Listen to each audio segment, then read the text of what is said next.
Assembly ఎన్నికల తర్వాత ఇప్పుడు విశాఖ స్థానిక సంస్థల కోటా ఎమ్మెల్సీ ఎన్నిక రాజకీయంగా ఆసక్తిని పెంచుతోంది. ఉమ్మడి విశాఖ స్థానిక సంస్థల్లో వైసీపీకి మెజారిటీ ఓట్లు ఉన్నాయి. కూటమికి ఉన్న ఓట్ల సంఖ్య గెలిచేందుకు సరిపోదు. కూటమి అధికారంలోకి వచ్చిన తర్వాత గ్రేటర్ విశాఖ కార్పొరేటర్లతో పాటుగా పలువురు స్థానిక సంస్థల ప్రతినిధులు కూటమికి మద్దతుగా నిలిచారు.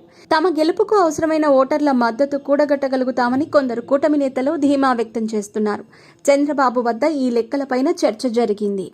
అటు వైసీపీ అభ్యర్థిగా బొత్సాను ఖరారు చేసిన తర్వాత బెంగళూరు కేంద్రంగా క్యాంపు ఏర్పాటు చేశారు. జిల్లా నేతలతో జగన్ వరుస సమావేశాలు ఏర్పాటు చేశారు.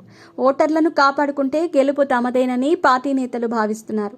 ఎమ్మెల్సీ ఉప ఎన్నికల్లో మొత్తం 839 ఓట్లు ఉన్నాయి. ఇందులో వైసీపీకి దాదాపుగా 600 ఓట్ల వరకు మద్దతున్నట్టు తెలుస్తోంది. టీడీపీకి 200 పైగా ఓట్లు ఉన్నట్లు లెక్కలు చెబుతున్నాయి. టీడీపీ కూటమి నుంచి పీలా గోవింద్ పేరు ఖరారైందనే ప్రచారం సాగినా ఇంకా అధికారికంగా నిర్ణయం తీసుకోలేదు. టీడీపీ కూటమి నుంచి గండి బాబ్జీ పేరుపైన చర్చ జరిగింది. తాజాగా బైరా దిలీప్ పేరు రేసులోకి వచ్చింది.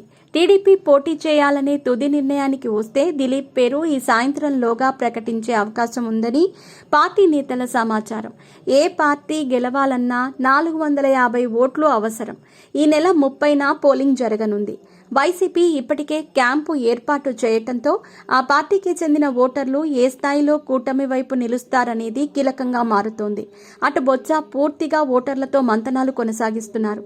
దీంతో నేడు చోటు చేసుకునే పరిణామాలతో ఎమ్మెల్సీ ఎన్నిక ఫలితంపైన స్పష్టత వచ్చే ఛాన్స్ ఉంది.